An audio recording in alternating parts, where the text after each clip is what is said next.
Welcome, everyone. I am Corey Allen, and this is the Overton Report. Today is October 7th. It is Wednesday. I got a lot to get to, and this is extremely important. I don't think many people understand what's going on in the city of Charleston. So there is this committee, and it is called the Committee on Equity, Inclusion, and Conciliation. Now, that is not the Committee on Equality, Inclusion, and Reconciliation. Our actions and our words matter. When we speak to the public, our words matter. It is the Council on Equity, Inclusion, and Conciliation. We're going to take a look. What does that mean, you might ask? Well, let's hear from a couple of people. This meeting happened, their first meeting happened on Zoom on September 1st. Again, my name is Amber Johnson. My pronouns are she, her, and hers. Okay, so Amber Johnson, her pronouns are she, her, in case you couldn't tell that she was a woman. Undergraduate degree from Hampton University and a law degree from Florida A&M University. She is the manager of the Equity, Inclusion, and Conciliation Committee, the manager. Amber Johnson is a lawyer who is here to tell everybody how oppressed she is and how oppressed they are. Before we get started, I think it's important that we talk about what equity, inclusion, and racial conciliation, what those words mean. When we talk about equity, I think you have to distinguish that from equality. Equality is about sameness without regard to an individual's needs or available resources. Equity is about meeting people where they are and giving people access to what they need. Now, we have talked about the term equity before here. Here's the basics of what leftists mean when they talk about equity. Tell me if this sounds familiar. To each according to their needs, from each according to their ability. Does that sound familiar?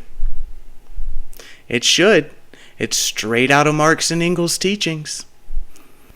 So, I just have one question about that, though. Who decides what people need? Who decides where people are? Well, of course, it's a centralized program created by the government that gets to make those decisions. The government gets to tell you that because you are a certain religion, you don't need X, or because you're a certain race, you do need and will receive from the government Y. So, the other problem with this is this. The work of each subcommittee is built upon the foundation created by the Avery Disparities Report, and we just want to make sure that we acknowledge their work and honor their labor in putting that report together. So she talks about this Avery Research Center Racial Disparities Report. Now, I have read through this report. There are 80 some odd pages, 86 to be exact. It is very long, but listen. I just want to read you the quote on the cover page, and you'll get an idea for what type of stuff is in this report. Quote, "In order for us poor and oppressed people to become a part of a society that is meaningful, the system under which we now exist has to be radically changed. It means facing a system that does not lend itself to your needs and devising means by which you change that system." That sounds a little revolutionary to me. What do you think? And in case there was any doubt in your mind, Councilman William Dudley says it himself. I like to call this from protest to policy. We are seeking structural change. This is about turning protest into policy. Oh, and don't forget, he also said this on September 1st in this meeting. You've been chosen because we feel that you are radical thought leaders. You have been chosen because you are radical. Wow. And our region. So hopefully, our recommendations don't just focus on the city, that our recommendations really look at a comprehensive overview of our entire region. And what Jason Saccharin is saying here is that they're hoping to do something that has repercussions throughout the entire region and state. So this isn't just about Charleston. This is about your town. This is about your county.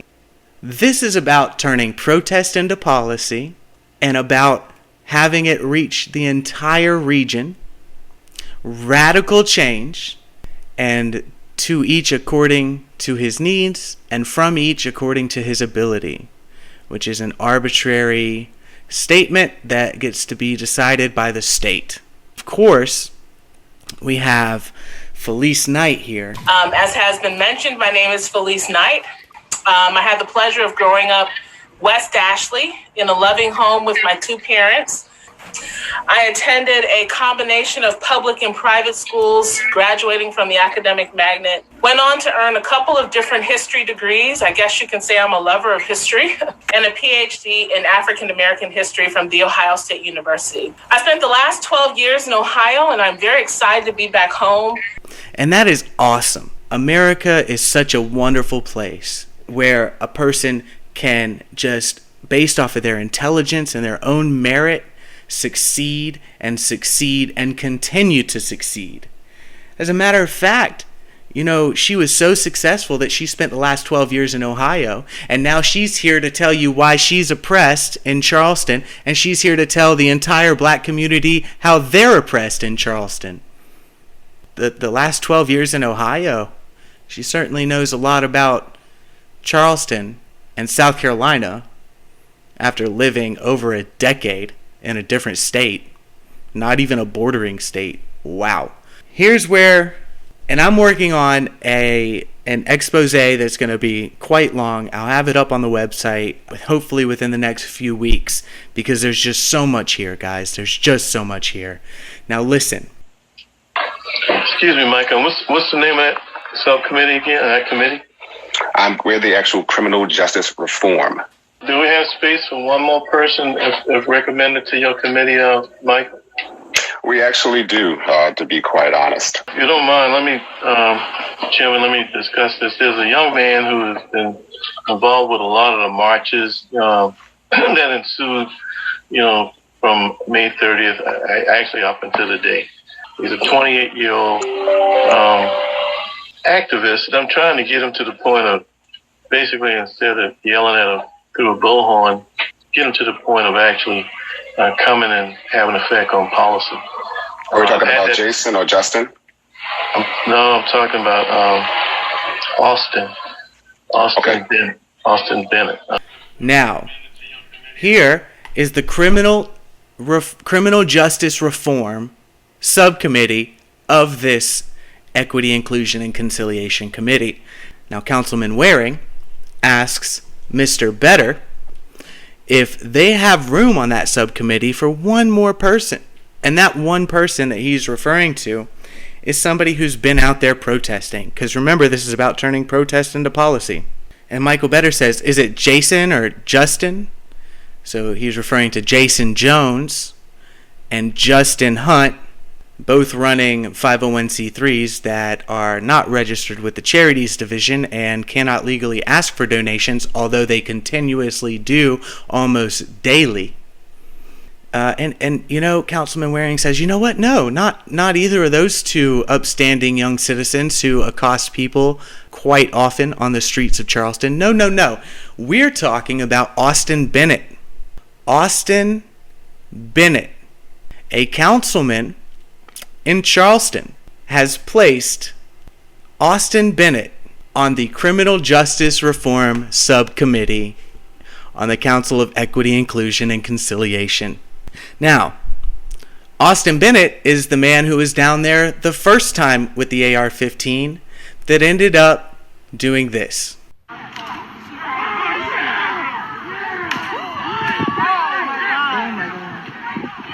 Austin Bennett is the man who has been taking part in military weapons training with the communist paramilitary group, the Civil Defense Corps, and its leader, Waleed Hakim, who was the second man arrested for pointing his AR-15 at a person on the battery, the guy that got a misdemeanor charge for it. So I really Like I said, there is so much to this.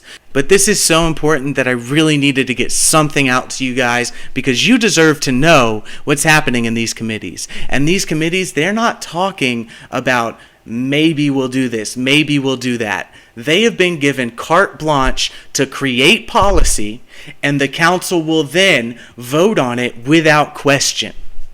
They have given them their word to do that. Okay?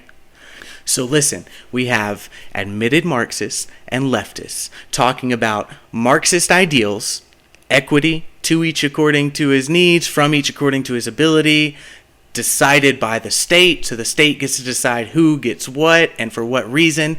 No more equality. There is no room for equality in this discussion. This is absolute nonsense. It's absolutely ridiculous, and it takes on the exact same Marxist tropes and puts them into action, okay? So this constant thought that people have, and people on the right have been talking about it too, if you just ignore it, it's gonna go away.